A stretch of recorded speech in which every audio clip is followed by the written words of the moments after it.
Hello friends, welcome to Tilted Planet. My name is Sangeeta and today I am going to talk about Pulwama, Balakot and Taliban-United States Peace Treaty. In the world that suffers from severe identity myopia, international politics is like a game of chess. We as common people observe the moves without knowing the strategy behind it. The governments have secrets and they make things happen.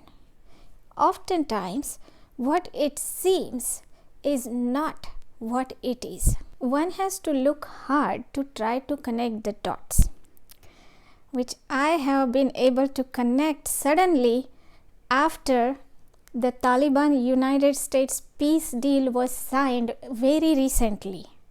And I'm going to make a case that this deal is somehow related to the current events in India. Let's look at the timelines. The efforts for a peace deal between Afghanistan and United States intensified in 2018. February 14, 2019, Pulwama attack happened in India. A convoy of vehicles carrying security personnel in Jammu and Kashmir was attacked by a vehicle-borne suicide bomber in Kashmir.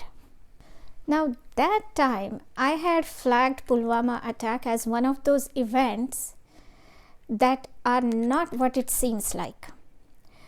And I waited to see how the events unfold. I didn't have to wait long because within 2 weeks, Balakot happened.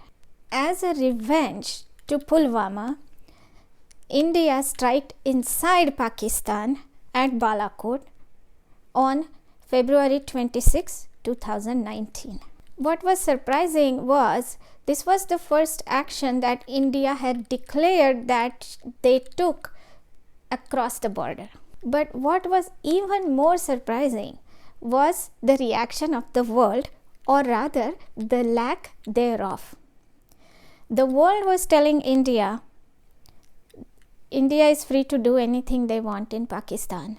And the world was telling Pakistan that they're not going to come to Pakistan's defense. So that itself was an indication that some events are going to unfold.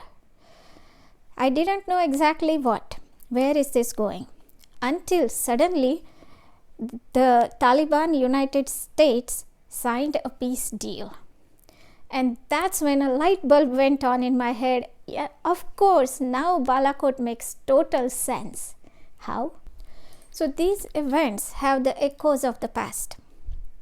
The previous US-Russia war, which was then outsourced to Afghanistan and Pakistan, happened during 1979 and 1989.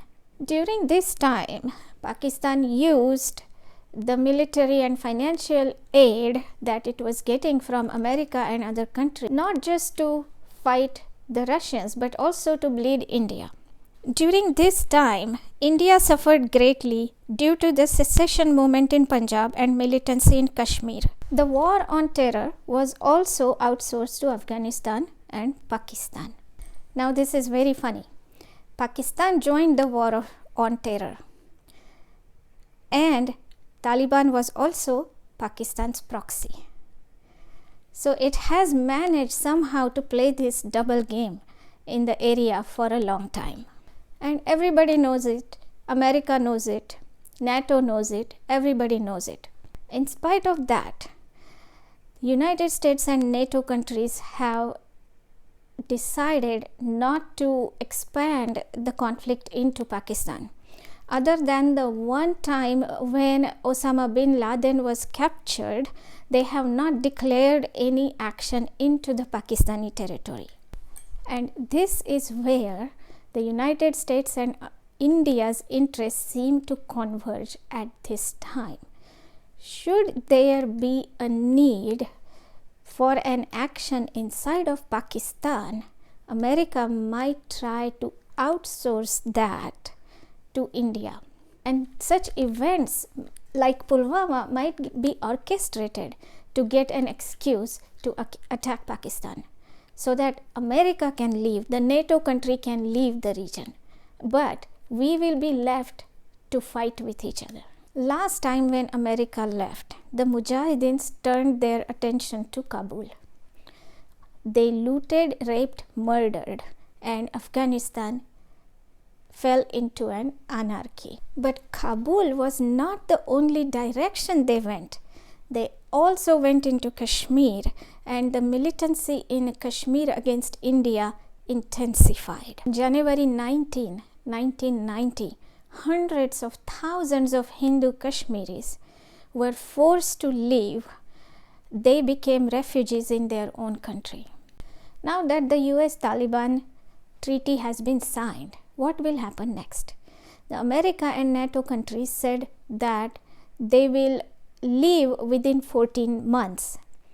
And there are already gaps are showing up, so we don't know really what is going to happen. But the most optimistic outcome is that America leaves, NATO leaves, Taliban somehow patches up with the government of Afghanistan. They become a part of the government of Afghanistan, and they give up their conservative views, modernize themselves, and that is a win-win-win situation. What is the likelihood of that happening? Not very much. So what is going to happen next? Of course, nobody can predict, but we do need to pay attention to the events in India right now to get an idea as to what might be hatching. So what has happened in India since Balakot? May 2019, Prime Minister Modi won the re-election with a majority. August 5, revocation of special status and bifurcation of state of Jammu and Kashmir in India.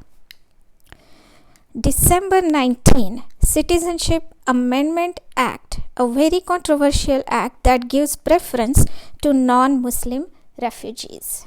So you can see that Indian government is moving on this with a sense of urgency. That makes me believe that they are anticipating a huge wave of non-Muslim immigrants to come to India as refugees.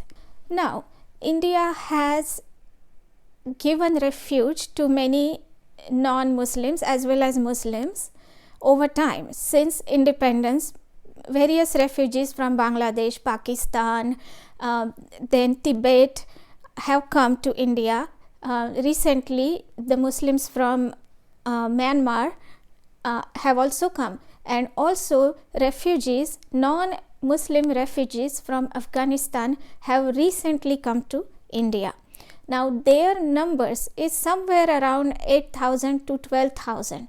So in the grand scheme of things, this is a very small number. Given this small number, one has to question the urgency and the expediency that Indian government is demonstrating at this point.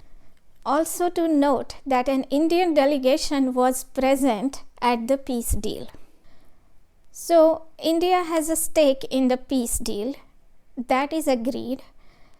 But what will be India's role if an all-out conflict was to begin again after America leaves?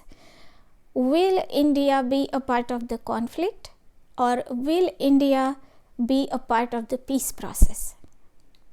Was Balakot just a test, or was it just a deterrent to threaten Pakistan to not repeat the same mistake they have done last time against India?